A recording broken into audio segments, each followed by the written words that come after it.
বঙ্গোপসাগরে সৃষ্টি হওয়া নিম্নচাপের প্রভাবে কিন্তু আমরা দেখেছি সারা বাংলাদেশের যে সমুদ্রবর্তী এবং নদীবর্তী এলাকাগুলো উত্তাল রয়েছে এবং স্বাভাবিকের থেকে জোয়ারের পানি কিছুটা বৃদ্ধি পেয়েছে এবং নদ নদী খাল বিল সহ কৃষি জমি থেকে শুরু করে নিম্ন অঞ্চল কিন্তু প্লাবিত হয়েছে।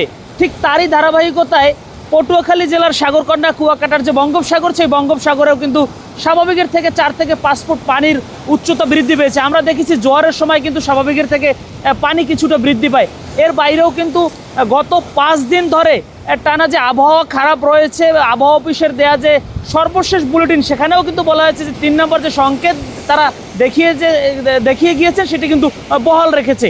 এবং তারই ধারাবাহিকতা আমরা দেখেছি যে কুয়াকাটা সমুদ্র সৈকত কেন্দ্রিক যে সমস্ত ঝুঁকিপূর্ণ বেড়িবাঁধ, ঝুঁকিপূর্ণ বাঁধগুলো রয়েছে, সেই অনেকগুলো বাঁধ কিন্তু ঝুঁকিপূর্ণ অবস্থায় রয়েছে। বিশেষ করে সাগরকন্যা কুয়াকাটা, এই সাগরকন্যা কুয়াকাটা কিন্তু অত্যন্ত ঝুঁকিপূর্ণ একটি এরিয়া, কারণ বঙ্গোপসাগরের কুল ঘেঁষা এই সাগরকন্যা কুয়াকাটা কিন্তু আমরা দেখেছি কিছুদিন আগে, গত 3 থেকে 5 বছর আগে যে বিশ্বব্যাংকের অর্থায়নে যে টেকসই বেড়িবাঁধ প্রকল্পটি দেওয়া হয়েছিল, সেটি কিন্তু 3 বছর থেকে 5 বছর যেতে না যেতেই বিভিন্ন জায়গায় ঝুঁকির সম্মুখীন হয়েছে।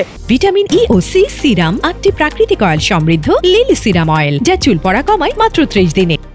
আপনাদেরকে যদি আমি একটু দেখানোর চেষ্টা করি, আমি এই মুহূর্তে রয়েছি কুয়াকাটা সমুদ্র সৈকতের সবচেয়ে ঝুঁকিপূর্ণ যে জায়গা, সেটি হচ্ছে কুয়াকাটা ইসলামপুর দাখিল মাদ্রাসা পয়েন্ট। আপনাদেরকে আমি একটু দেখাই, কুয়াকাটা ইসলামপুর দাখিল মাদ্রাসা পয়েন্ট হচ্ছে কুয়াকাটা সমুদ্র সৈকতের সবচেয়ে ঝুঁকিপূর্ণ জায়গা। এই জায়গায় কিন্তু স্বাভাবিক সময় যখন ভাটা থাকে তখনও কিন্তু আমরা দেখি যে সমুদ্রের পানি এই বেড়িবাঁধ সই থাকে।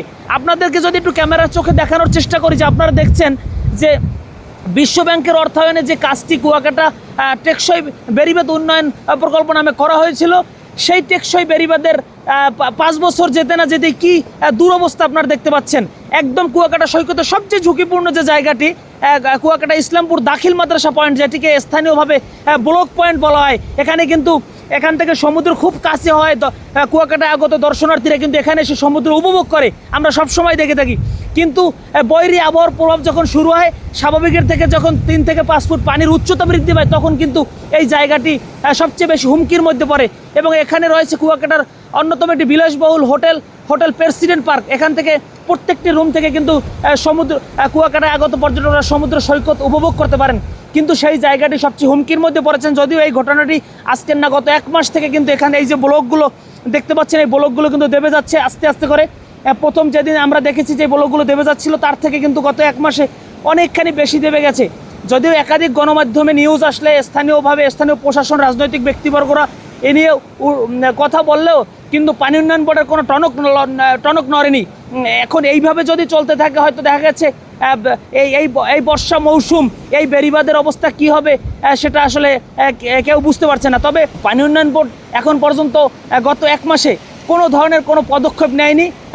এবং শুধু এই একটি পয়েন্টেই না, এর বাইরেও কিন্তু আরও 3টি পয়েন্টে মোট কুয়াকাটা সৈকতের যে বিশ্বব্যাংকের অর্থায়নে যে টেকসই বেড়িবাঁধ প্রকল্প করা হয়েছিল এই ব্লক দিয়ে, সেই বেড়িবাঁধের কিন্তু 3টি পয়েন্টে এইরকম 3টি জায়গা থেকে দেবে গিয়েছে। এবং এখন পর্যন্ত পানি উন্নয়ন বোর্ড আমরা জেনেছি পানি উন্নয়ন বোর্ড এখন পর্যন্ত কোনো হস্তক্ষেপ করেনি এবং তারা বিষয়টিকে অত গুরুত্বের সাথে আমলে নেয়নি। সেজন্য কুয়াকাটার স্থানীয় সাধারণ মানুষ থেকে শুরু করে কুয়াকাটা আগত পর্যটক এবং স্থানীয় সচেতন মহল যারা রয়েছে, তারা কিন্তু এই বিষয়টি নিয়ে খুবই চিন্তিত। এবং কুয়াকাটা উন্নয়ন ফোরাম থেকে শুরু করে কুয়াকাটা হোটেল মোটেল অনার্স অ্যাসোসিয়েশনের সবাই কিন্তু আলাদা আলাদা তাদেরকে জানিয়েছেন, বিবৃতি দিয়েছেন, কিন্তু তারা এখন পর্যন্ত কোনো ব্যবস্থা নেই। তবে এই যে টানা 5 দিনের বৈরী আবহাওয়া, এই আবহাওয়ায় কিন্তু আমরা দেখেছি যে 3 নম্বর সিগন্যাল উপকূলের মানুষের জন্য একটি স্বাভাবিক সিগন্যাল।